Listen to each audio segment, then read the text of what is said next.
Are you a podcaster? Maybe you've got that big idea and you're looking for a network to join. The multi-award-winning Ozcast Network can get your content to eyes and ears all over the world. Join now for the first month free, and you could be featuring this sound at the beginning of your podcast. Ozcast. Simply head to ozcastnetwork.com for details. We love the Employee Retention Tax Credit and what it does for clients. Find out if you qualify at iHeartTaxRefunds.com. As the first and only CPA firm in the country solely offering ERC services, JWC has helped thousands of businesses claim over $500 million in tax refunds. We're a licensed and regulated CPA firm committed to client education without the gimmicks and deception of unlicensed ERC companies. Learn how to qualify at iHeartTaxRefunds.com.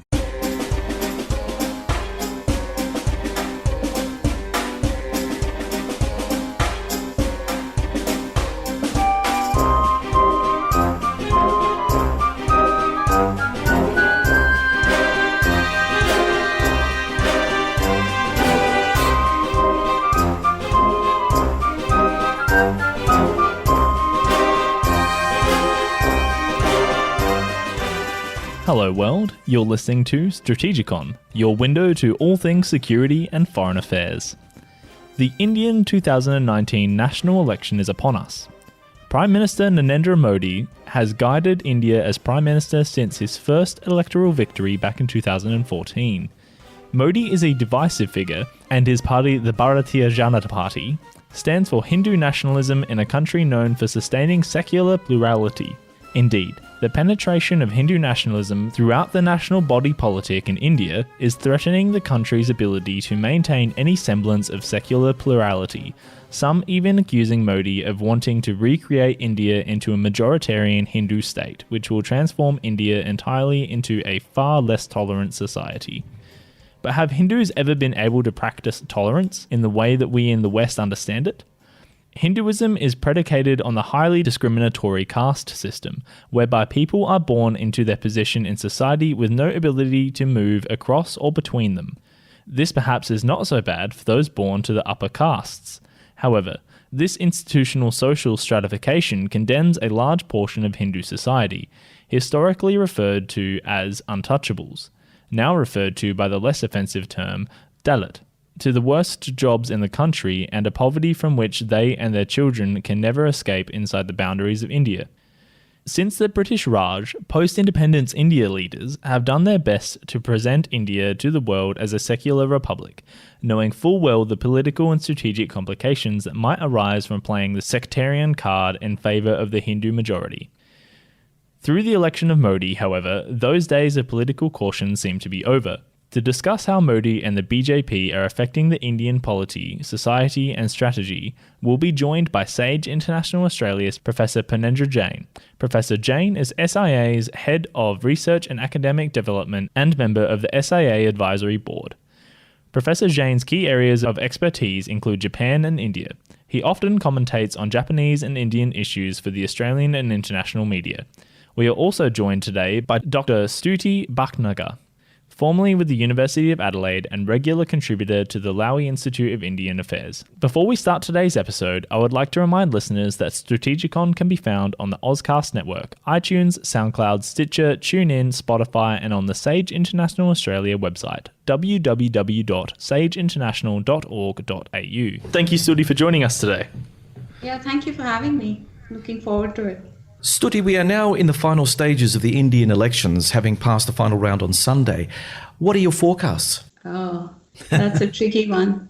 Well, I think the government is definitely coming back. And the exit polls are a little exaggerated, probably. But the NDA is probably still going to be leading the government.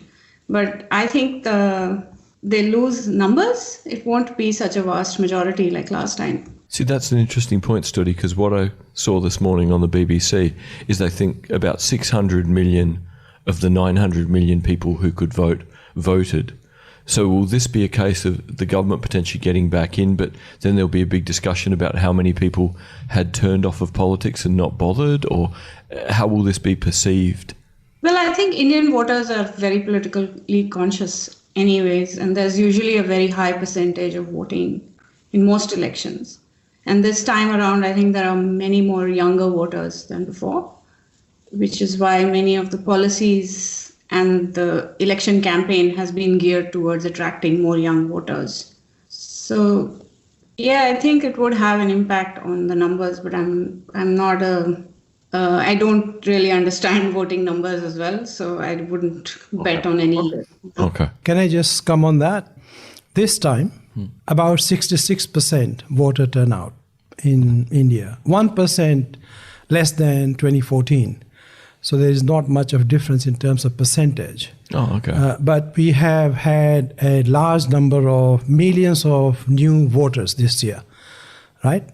The other thing is what I have read, that there were lots of women voters who were kind of disenfranchised because their family, they don't like them to go and take a photo of them. And without a photo ID, you cannot go and vote. But still, in terms of percentage, men and women, male, female, is quite similar in terms of percentage. So the percent, if you look at other democratic countries, even in Asia, in Japan, for example, the voters' turnout rate is much, much lower than what India has got. And that Stuti has made a point that people are very political in India, and they see it as their right, and they want to exercise that right. At the national level, I said about 66% this year. But if you look at state and other local council, there is a greater number of percentage of people going to those voting areas. So the point which Stuti has made is very relevant, that in India, people are very, very political, and they want to exercise their political right. So, Purnendra and Stuti, whatever happened to the Congress Party? I mean, from an outsider's perspective, we know that the Congress Party ruled India pretty much for a very, very long time. We almost became used to the idea of the Gandhi dynasty, moving forward. What is the role of Congress now, and why has it become an opposition party to all intents and purposes? Well, I think it's again, Purnendra, you want to go in first? Okay. Look, going back to the exit polls, if you look at the exit polls, as Stuti said, maybe a bit of their numbers may not match the actual result. But still the trend is clear. But also I should mention that Indian exit polls are not reliable. They have gone wrong many times. But on point of this Congress party, the Congress party was almost wiped out in 2014. So they will increase their numbers. At least they will double their numbers, but not good enough for them to take government. The problem with the Congress party, as you said, John, about this Nehru-Gandhi dynasty, and the current president of this party is not a particularly very impressive person as a leader. And he stands in contrast to Modi, who is very charismatic. He is an orator. He knows how to draw crowd and how to keep the crowd with him. I don't think Rahul Gandhi has similar kind of abilities and political, attraction. If we just talk about the Modi government, I mean, Stuti and Purnendra, what do you think are the unique aspects of the Modi government? What has it stood out for? Well, I think the biggest aspect of the Modi government is making politics more approachable and making it the in thing again. They have definitely increased interest in politics in India over the last 5 years, whether that has to do with their political strategies or just the way they present themselves. Like Purnendra said, he's a very good orator. From what I can recall, Narendra Modi has given 800 speeches until 2018. 800 speeches of his own, including domestic and foreign policy related. So that is one big aspect and a big part of their politics as well. But in terms of other policies, I think we are going to talk about foreign policy later, but most of their policies are a continuation of previous policies as well. with changes in names and some statistics thrown in here and there, but the general trend is pretty much the same. Implementation of the policies is where the problems lie. Purnendra? I think one of the unique aspects of Modi himself that, he is a very popular person. He attracts crowd. As we said, he is a great orator, kind of flamboyant. He can exaggerate things as well. And whether within India or outside of India, we have seen Modi traveling to the US and to Canada, even to Australia. Wherever he went, he attracted big numbers of Indians, diaspora community coming to listen to Modi. We did not have this kind of phenomenon before in Indian politics or any of the leader. So he certainly has got that kind of attraction. But his leadership sometimes, the way he relates to people, he is a very popular leader. Some would call him populist, on the verge of where you have got one single person running government and another person running his party. So it is very much one person show as far as Modi goes. So there is not huge group of people around him whose voices also matter in what India is trying to achieve. Sounds like Trump. What does this suggest in the long run, Purnendra, for the party then? Is there any apparent heir successor to follow him up, or they really need to make use of him being so popular and somewhat populist now and probably go into political oblivion when he's gone? Or is there a mini Modi? Yeah, well, no, not really. I mean, there is a mini Modi who is the president of the party, Amit Shah, but I don't think he will run for that position. 6 months ago, when pollsters were talking that there is a chance that the BJP may not get a majority of seats. So they were talking about possibly there will be a party room coup and they might get rid of Modi and there will be another person. So they were talking about a couple of people, but Modi is such a person larger than life. That discussion, that debate, whatever they talked about, it never went past the party room and maybe in some press circles. But now we have got the exit poll. It's likely that the party is going to be in power. I don't think anyone is going to raise that issue against Modi. Okay, so if we can turn to foreign policy for the moment. India's foreign policy today is predicated on the Modi doctrine rolled out by Narendra Modi back in 2014. Describe for us what the greatest Indian foreign policy successes have been under the Modi doctrine. I think in terms of foreign policy, again, it is a continuation of Indian foreign policy before Modi. And Manmohan Singh's foreign policy, the legacy is still very much in place. But there are some areas where the Modi government has taken it a step further and many areas where it has actually deteriorated a little more than Manmohan Singh. So the India-US policy, for example, has seen a lot more improvement in the Modi years. Again, it is a continuation of the UPA's engagement with the American government. But now there is a new security partnership with the US. There's more military cooperation with the United States, more trade, etc.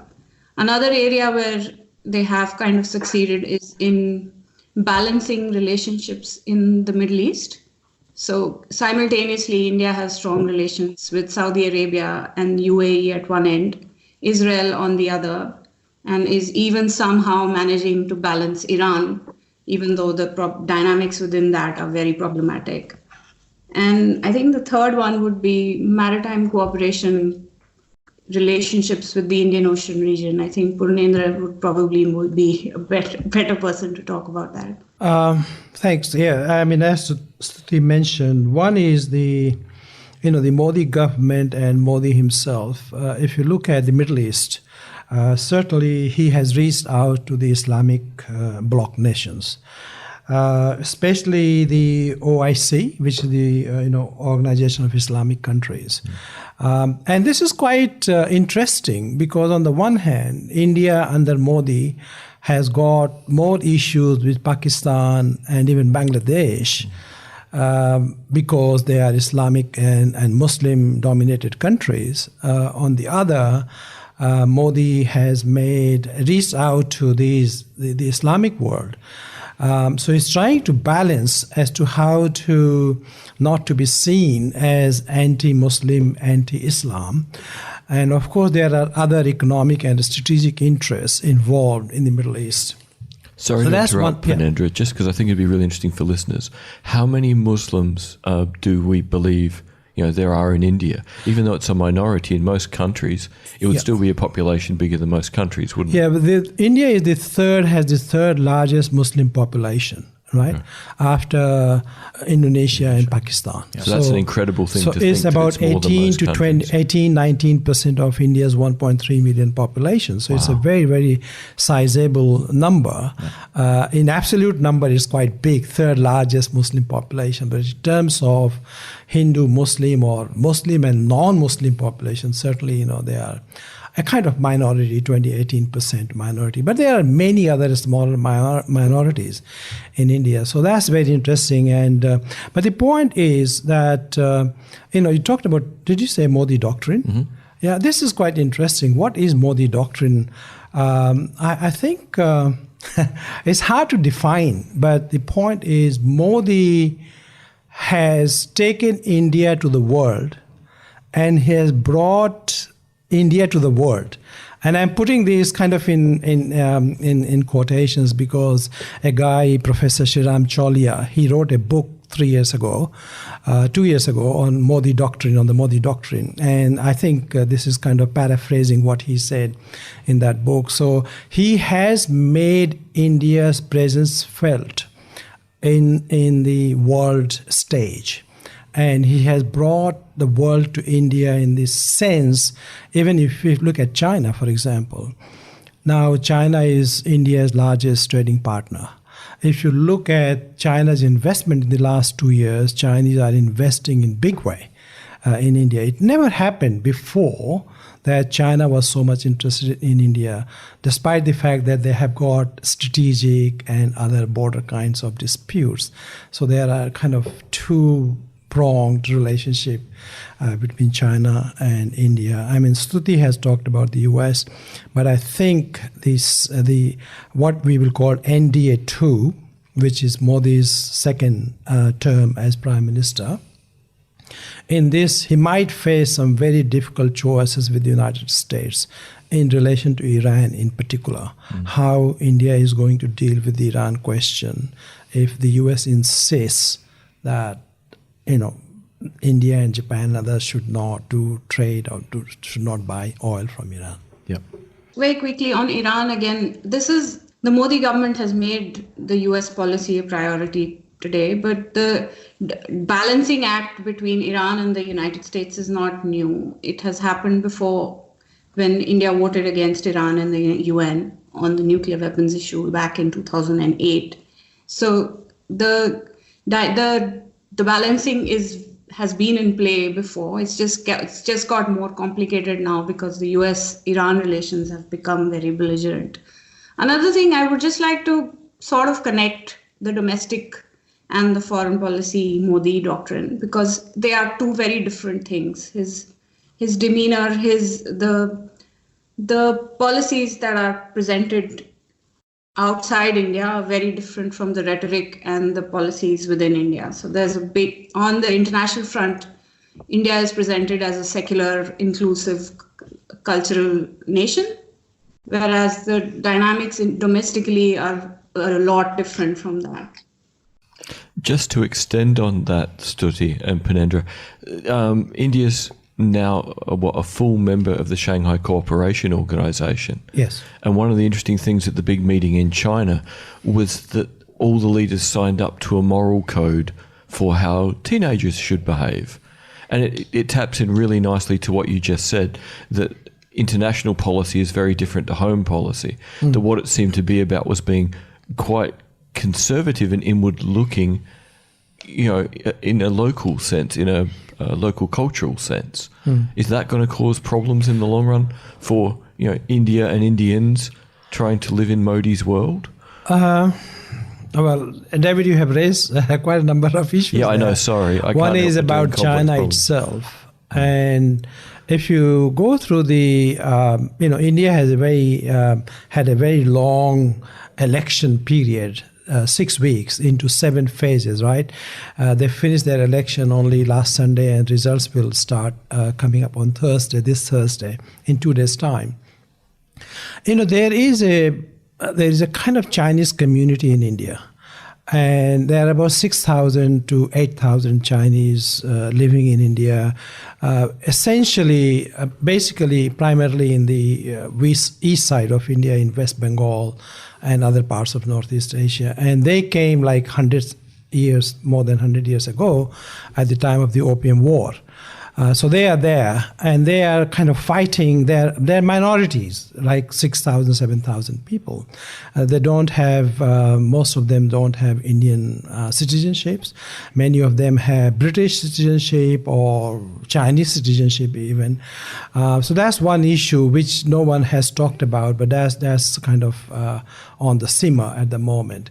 But when it comes to China, in the campaign, Pakistan became a target of campaigning, but not China. I don't think Modi talked about China much. Even the opposition parties, they didn't talk much about China because they understand the value of China for India, despite the fact that they have been criticizing that China, until very recently, did not accept India's position on declaring Masood as international part of the International Terrorist Organization.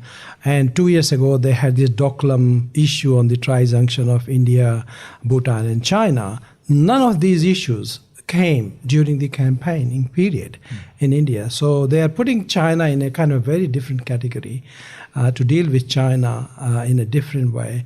But certainly Pakistan security, India security, killing of India security personnel, and India's strike in Pakistan, all these issues became kind of security nationalist issue in India, which Modi played very well to his advantage. I'd like to ask about the workers that India have, apart from other countries obviously, but India in particular here, have sent to the Gulf states. Stuti made the point earlier that under Modi, Modi has reached out to various Gulf Arab states, notably the Kingdom of Saudi Arabia, and, in order to have a better working relationship with it. But having lived and worked in the Gulf myself, I know that the subcontinental labor force is usually very much looked down upon by Gulf Arabs. I don't believe for a moment that their economic and social position in those countries have improved dramatically. So can you quantify for us what you mean by India having better relations with the Gulf states in that sense? I think I was talking, because I've lived in the Gulf for many years myself, and I agree with you. It doesn't really change. Of course, I lived there before Mr. Modi became Prime Minister, but it hasn't really changed the position on the ground. And the Foreign Minister, Sushma Swaraj, for example, has become like this complaint register for workers in the Gulf who are facing all those discriminations and problems in the Gulf countries. But the policy, the Modi government's policy is geared more towards leadership and economic, and it's also, I think, at some level, Pakistan in the background is very much on their mind. This is trying to show India's Islamic face in the Gulf countries, trying to show them that you need to be friends with us as much as you're friends with Pakistan. I think that is somewhere it's like the elephant in the room, which nobody really says, but it's very much, this policy is guided by that factor as well. Just one thing which I missed earlier, Stuti mentioned about the Indian Ocean, Indo-Pacific.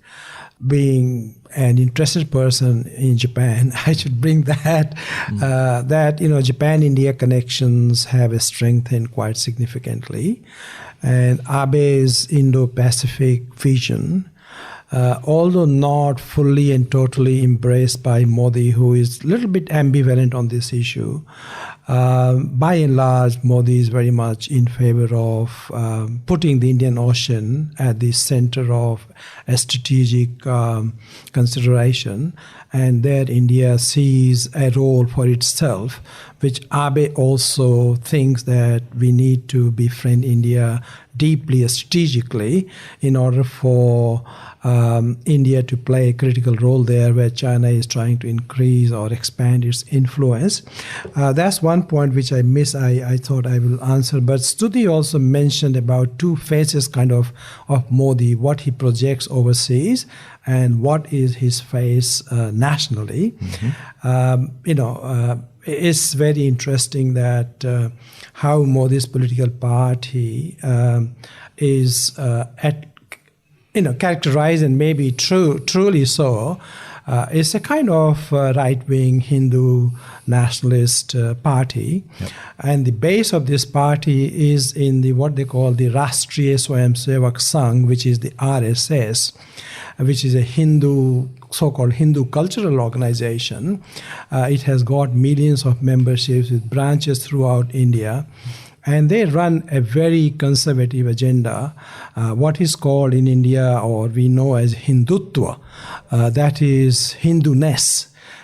So the promotion of Hinduness is a very important agenda for the RSS, and it finds the BJP government as its great partner to pursue and forward that agenda. So we have to be a little bit now very careful in analyzing and viewing India as to what India will be in 5 years if it looks like Modi returns to power, and the role of this, the idea or an identity of India as a Hindu nation. I mean, some commentators have said that, of course, Modi contested it very vigorously, that India will be a Hindu Pakistan. In other words, Pakistan being an Islamic state, India will be a Hindu state. Maybe it is overstatement, but we can see some tendency there as analysts talk about these things. Just on that point alone, Human Rights Watch found that between May 2015 and December 2018, 44 people, 36 Muslims among them, were killed in 12 states. But India, with a population of over 1.3 billion, do these figures even matter? I mean, we talk about discrimination. I mean, to us, if one person dies, it's a big deal. But in a country where you've got 1.3 billion people and you're talking about such small figures, is this something that we ought to be afraid of, worried about? Well, I think there are the international organizations like the Human Rights Watch and the UN as well have raised these issues repeatedly over the last few years. And yesterday there was another report about torture victims in Jammu and Kashmir and what the Indian establishment is doing there. So there is a concern, but I think the reason why it doesn't become a foreign policy issue or doesn't get as much attention as it should is, again, the disconnect that I told you about, the projection of a very different foreign policy and the facts inside India being very different. So these are things that NGOs in India have been restricted in movement. Their funding has been restricted, and there is a general opposition to them bringing out this negative picture of human rights violations in India. It is interesting that you say that because, of course, the sleeping giant that's in the room is the Indian caste system. Arguably, it condemns about 200 million untouchables or Dalits to hereditary systemic discrimination. Is the idea of using India as a counterweight to the People's Republic of China rated as more important to the West or the international community more generally than pointing out this inconvenient truth? And why isn't the caste system a foreign policy issue by the international community generally? Purnendra. Okay. Thanks, John. That's a long question. It's a long question, but it's a big one. But just going back to this, issue which you said about killings of 36 Muslims and altogether 44 people. In India, or the media uses the word called lynching. And lynching is essentially, what should I call, it's a killing by a mob, right? So killing by a mob, we are hearing quite a lot about lynching, and the Supreme Court of India recently has not only just condemned but issued a series of directives to governments in India that they have to take some remedial and punitive actions. But this is nothing new in India. I'm not here condoning this. I'm very much opposed to this idea. Doesn't matter one person or 44 or thousands. A state act of violence is a state act of violence, right? But what I'm saying that we go back into 1984.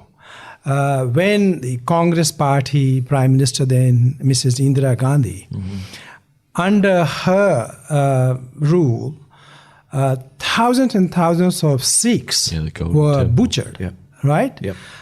We haven't seen a scene like this.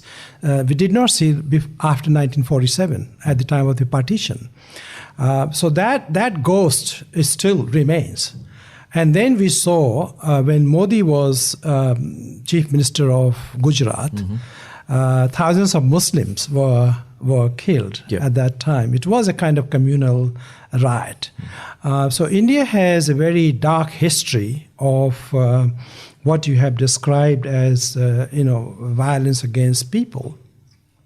So it may sound that this 44 people is a small number, but certainly we cannot condone this. We must sincerely condemn it. But as Stuti said, that in the great scheme of India is seen as the rising power, emerging power, something of strategic importance. I don't think the world community pays so much attention on these things. But should they? I mean, we in the West, for instance, place a lot of value on maintaining a certain decorum in terms of the way that we treat our own people. Look at Australia, for instance, politically correct capital of the world. But, I mean, if we were to hold a magnifying glass to India, we would see institutionalized discrimination. Yeah, I mean, true. But, look, what's happening in China, for example, in Xinjiang province, what's the Tibetans' position?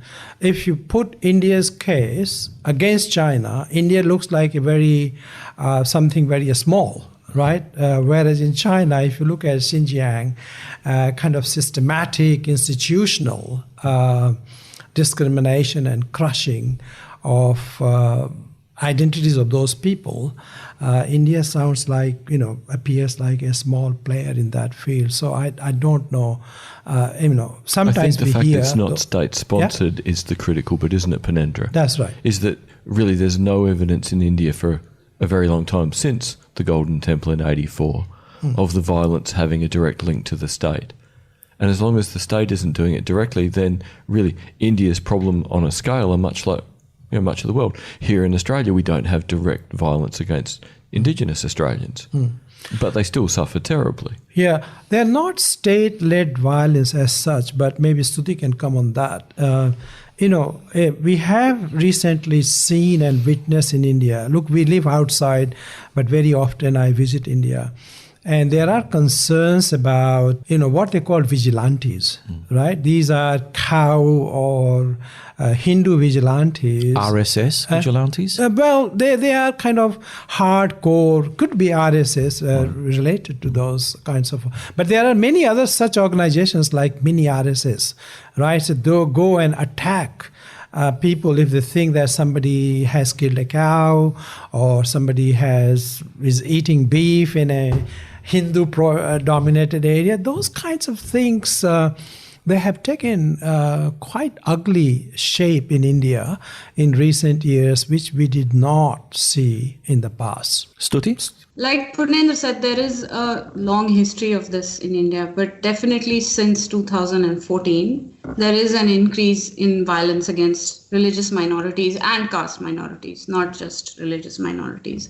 And on the question of there's no state-sponsored rioting, or there's no state-sponsored, and the links are difficult to establish because states are BJP-led states, which the central government protects.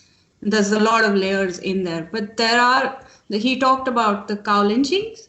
So it came about because of a law that the government launched for cow protection, and that is the trigger that is used. And law enforcement agencies use that law to let go of these cow lynchers. They are not prosecuted the way they should be.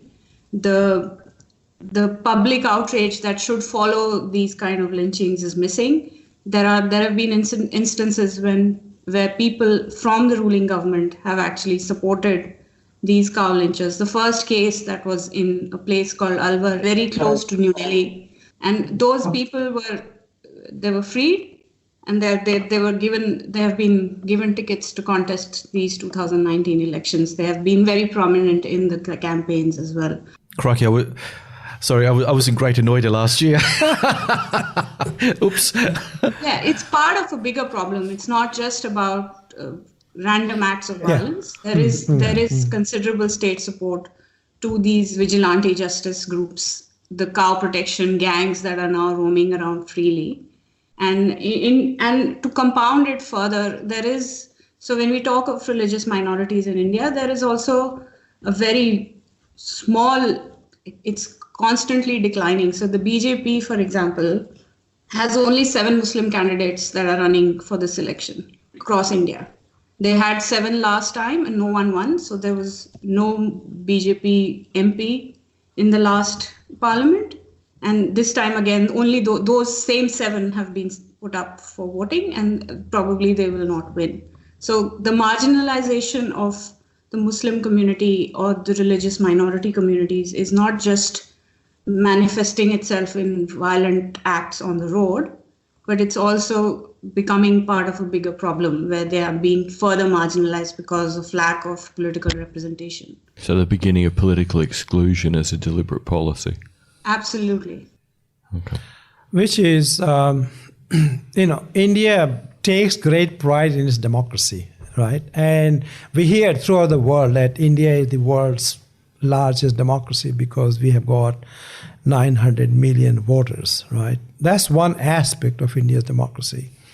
But what Stuti has said and what we have discussed, if this is the kind of trend which India follows under Modi, and if it becomes even more salient and pronounced, I think the bigger question is where India is going in the next 5 years or even 10 years.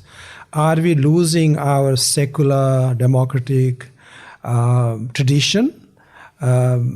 India, the idea of India, how that is changing. I think there are many big questions which we should be asking and trying to analyze where India goes under Modi. Part of the problem is that the opposition in India is so divided and so weak that there is no real challenge to Modi and the BJP. The Congress party, as we discussed in the beginning of this conversation, it has weakened. The Nehru-Gandhi dynasty continues. They are not letting other able leader to come up. Then leaders in the regional India, such as Uttar Pradesh, which is the largest state in India with 80 member of parliament. There is caste politics, very strong caste politics. You talked about minority and backward and Dalits. If you look at the politics in Uttar Pradesh, one leader, they call it Mahagathbandhan, it's a grand coalition. One leader represents the backward caste and classes. The other leader represents the Dalits. So it's not that Dalit and backward classes are not being represented, but whether necessarily their interests are being looked after or not is a big question. Maybe they are just politicized because these leaders belong to their community. So the idea of India, where democracy is going, are we going to see What Yogendra Yadav, a very well-known analyst in India, calls it an electoral authoritarian regime. That every 5 years you will have elections, but actually this will be a more and more authoritarian regime. So we need to really watch and see where India is going. You're listening to a special Strategicon episode about the Indian 2019 election. We're going to take a quick music break and listen to another South Australian band, Soda. With dulcet indie tones, we'll be listening to the latest single, Silent Minds. You can catch Soda at an upcoming concert at the Lion Arts Factory in Adelaide, playing with Paper Sunsets and In Doubt. You can also find them on Spotify, Triple J Unearthed, and iTunes. Go ahead and like them on their Facebook page to keep up with their latest gigs. And I try to clean up my act, bleaching my blood to clean my conscience. The pain of pursuing you is all too much. This needs to change. The tears no longer hurt, just make me mad, and I can't get hold on this. And we hope for anything more, 'cause what you give me is vital. Silent minds, singing, swaying along and praying that you carry mine like I'm blessing I got in a heart saying fine. This is the pretty life. Oh, what you did was all you need from you. Silent minds, singing, swaying along and praying.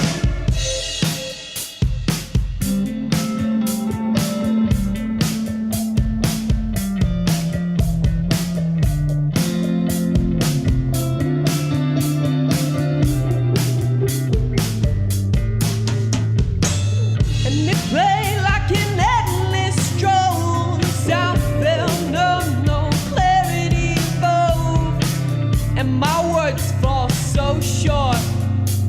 And everything I said never mattered at all. Silent minds, singing, swaying along and praying that you carry mine. And like our plans and I got in a heart saying body. This is the pretty life. Oh, what you ask was all you need from you. Your silent mind, singing and swaying along and praying.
Silent Minds by Soda. Don't forget to like Soda on their Facebook page, www.facebook.com/SodaBandOfficial.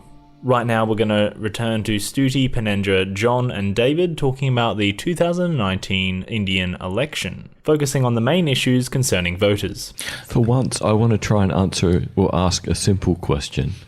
You guys both made the point earlier that this is the most young people voting proportionally probably ever. Is there a generational split? So if this authoritarianism appears to be growing perhaps in older voters, the people who just voted this year, is there any more uniformity in them? Is there more of an open, outward, connected to the secular world viewpoint from the young of India, or we just don't know enough about them? I will let Stuti go first, then I will answer. She is one of that younger generation persons from India, so I will let her go first. Thank you for calling me a younger generation person, but it's hard to tell where the younger generation's vote will go, because again, I'll go back to the BJP's political strategy, the electoral strategy. So they use to get through to younger voters, they have used a whole lot of methods this time. They've tried to the Prime Minister has encouraged them through his tweets, his appearances, etc. He's reached out to Bollywood stars to encourage younger voters to come forward and vote. There have been campaigns particularly targeted towards the whole idea of generating more employment for these younger voters has been raised.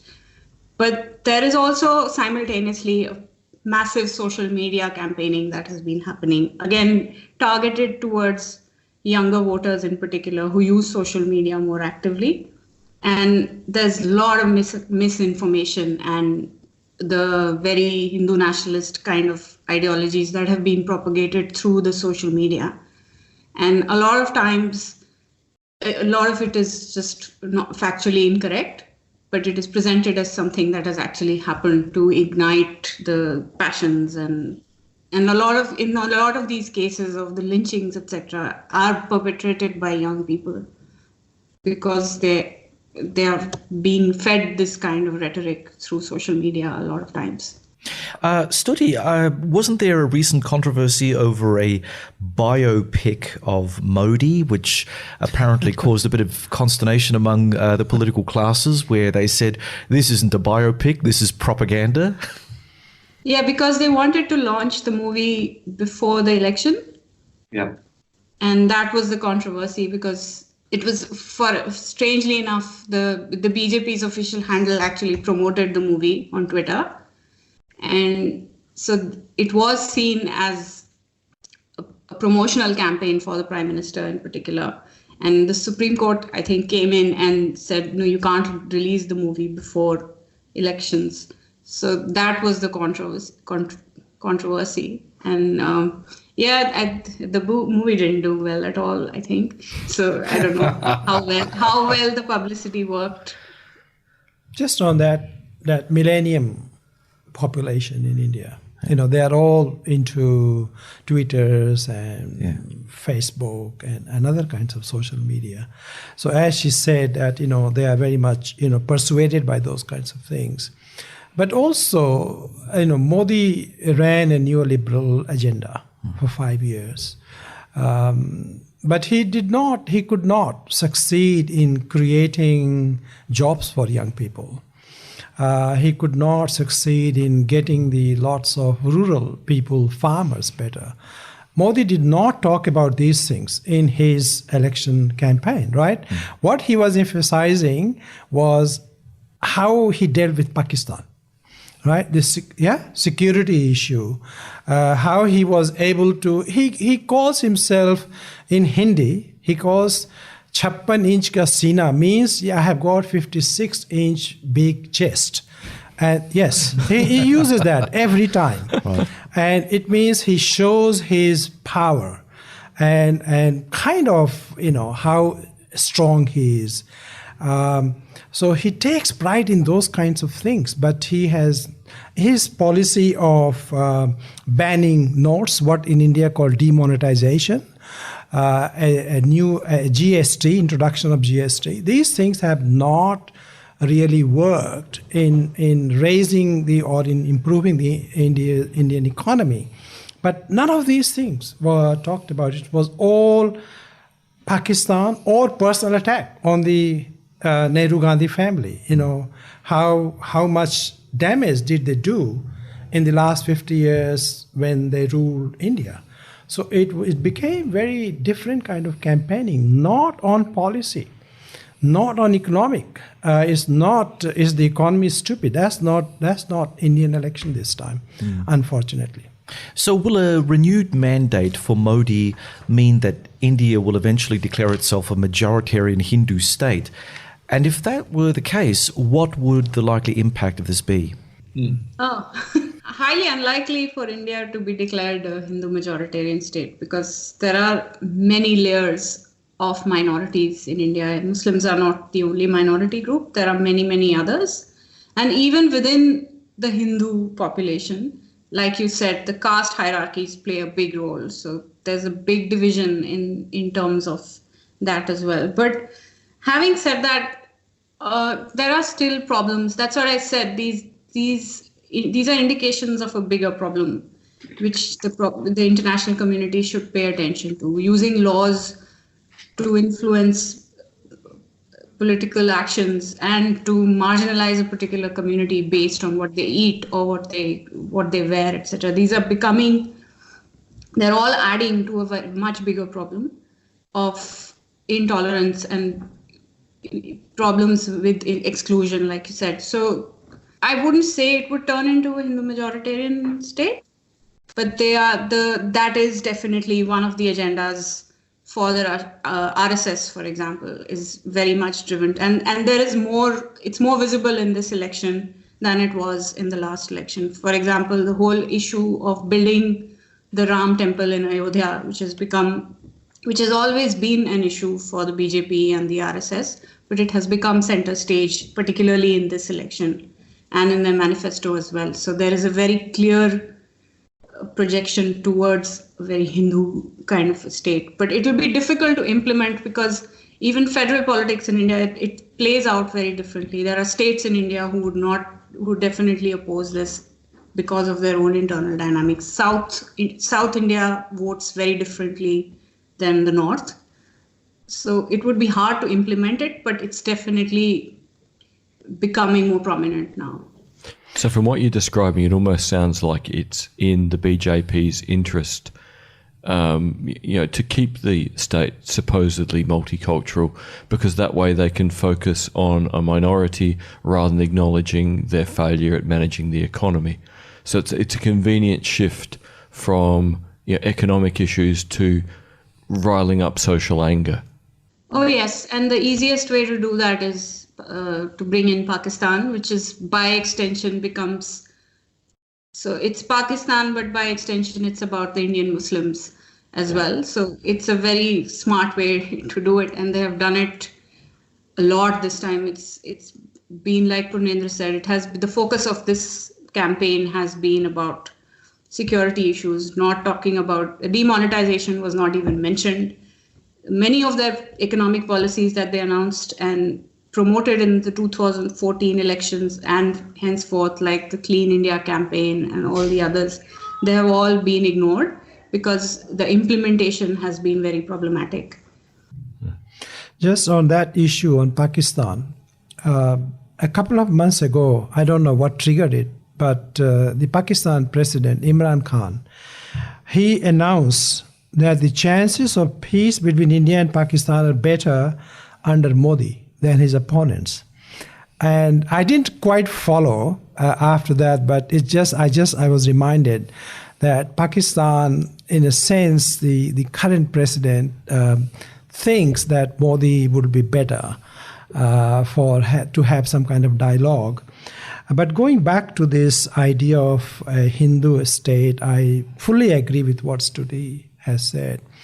But you can see some trends. If you look at universities in India and educational institutions, think tanks, areas in which we are interested as a political scientists and international relations people, there is a growing tendency on the part of the government to appoint vice chancellors who belong to the ideology which BJP and RSS would propagate. They have a big agenda of changing the textbooks, history textbooks in particular. Also think tanks, there have been a number of think tanks now established. Ordinary people on the street or even foreigners, it will be very hard for them to understand. But they are very much supported by BJP, RSS, and other big business groups whose interests are linked to the BJP government. So if you look at these trends and put them together, do a sum, you can see some clear trend in India emerging, which we need to, again, as I said, we need to follow what's happening and what will happen under the new second Modi government. So how does the People's Republic of China, Bangladesh and Pakistan see the Indian election? I mean, we touched on Pakistan through Purnendra's comments.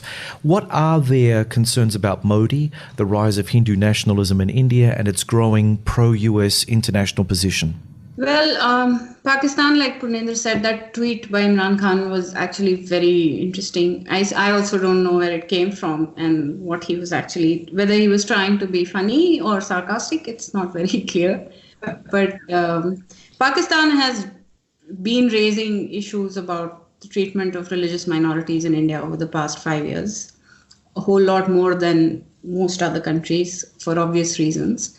And especially the deteriorating situation in Kashmir has been, they have followed it very closely and they have raised concerns about it as well. Even today, what happened in February between India and Pakistan became an election issue, but it also raised Pakistani concerns quite a lot. So Pakistani airspace, for example, is still closed to flights from India until the results of the election are announced. So they are very apprehensive about what the election results will be. But of course, because the diplomatic relations still exist, so there is probably a hope that a new Modi government, post-campaigning where he needs to drum up these nationalistic feelings, will probably be more amenable to dialogue and actually should have a better, which is what happened in 2014 as well. Immediately after coming to power, there was improvement, very slight, but there was at least an effort to start engaging with Pakistan. It went nowhere, but it cooled down after the elections, which is what I think they're probably hoping. On China, I think we've already talked about economic cooperation and how the two leaders want to take this forward. The problems within that, I think the big component of discussion today among think tanks and political analysts is also about the Belt and Road Initiative and India's position on it. So India, because it passes through disputed territory, that is one of the objections that India has raised for not joining the Belt and Road. And another thing that has been highlighted by India over the years is the whole aspect of economic debts that countries that have entered into the BRI are now facing. And it's very apprehensive about infrastructure development by the Chinese in the Indian Ocean region or even port development. So the Gwadar port in Pakistan, for example, is a big issue there. So I think relations with China will probably continue the way they have. And they will try to, because in spite of the border disputes, they have both the leaders have tried to maintain close relationship. And Bangladesh again is interesting because there have been some developments. They have signed trade agreements with India after the Bangladeshi elections earlier this year, and largely there is a feeling of trust. But there are problems with regards to illegal immigration from Bangladesh, and again, it's a big part of the Modi government's policies. They came up with this national register of citizens in the northeast part of India, and there is a problem there of accepting illegal immigrants, particularly Muslim immigrants from that side of the border. So that is a potential problem area. I think she has captured very well all those things. In relation to China, it seems to me that India will have this hedging and engagement strategy. Because India distrusts China strategically. But India is also interested in China's, its relations with China in its economic terms, trade and investment. So that will continue on. Bangladesh has already said. India also signed under Modi. Actually, one of the achievements of Modi that he signed a land boundary agreement with Bangladesh. They have been talking. India has been talking about it for quite a long time. But somehow Modi was able to strike that deal, and that was a big agreement. But the issue of so-called refugees from Bangladesh into the eastern part of India will escalate, in my view, because of all these BJP RSS combination and vigilantes, because they consider them as intruders. They are foreigners. So that might escalate, and that might create tensions between India and Bangladesh at some stage. Well, I think we have covered most issues quite well. There's one question that I have to ask both of you. Is this election really a battle between Indian secular nationalism and Hindu nationalism, as some have described it in the international media? Well, I think I touched on that issue a little bit earlier. I said that the trend, as I see it, are we really moving away a little bit from the secular democratic principles of India and inclusiveness and kind of positive discrimination even for the Muslim community and for backward classes and minorities? Maybe the trend is going against the past current, where we see there is a kind of unhappiness, dissatisfaction in the Hindu community that very long they have been they have been put on the back burner, and minorities and the Muslim groups were given all kinds of benefits. So I think there will be kind of more emphasis on Hindutva or Hinduness, and don't let the majority take the back seat and give minority all the benefits of the state. So the compensation, if you consider a state as a compensatory body, lots of compensation went to non-Hindus in the past. So what now they are saying that compensation has to be distributed. It's just not the minority and the small communities, but also the beneficiaries should be the majority as well. This is how I see at the moment. Yeah. Well, I think the whole aspect of Hindu nationalism also has two layers to it. One is the agenda of the RSS and the BJP and what they have been trying to do by marginalizing the religious minorities in India. But especially during election time and otherwise as well, this whole idea of Hindu victimhood has been, it's actually a very active strategy to kind of distract from the lack of economic development at the grassroots level as well.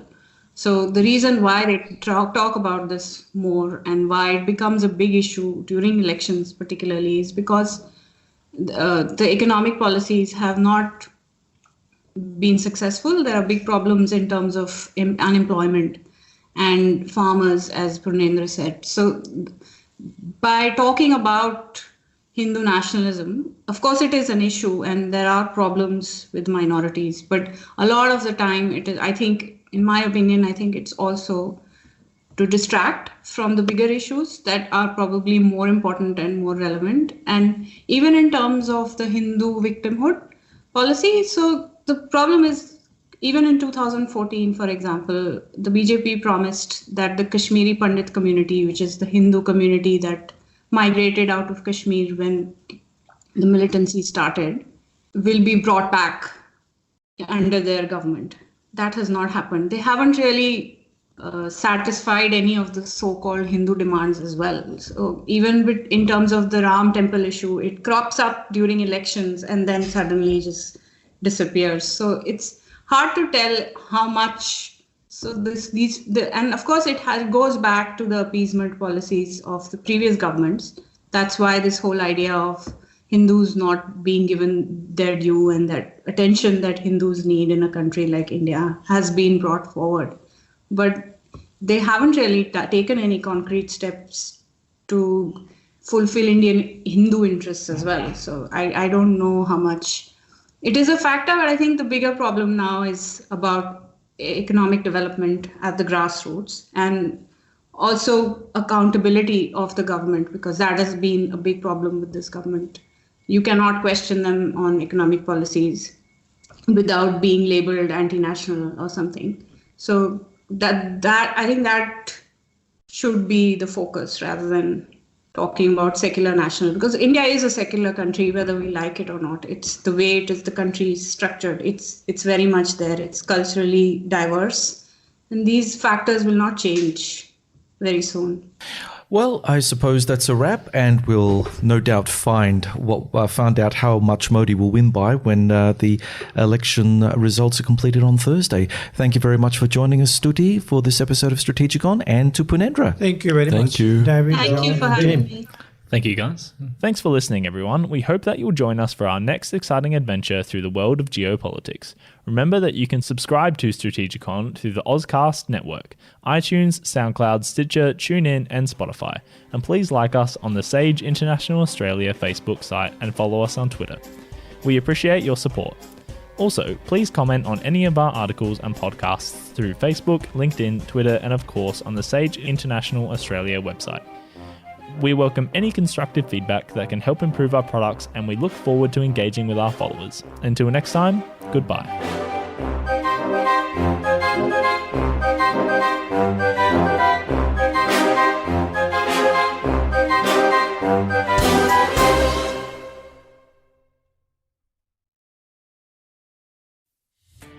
Are you a podcaster?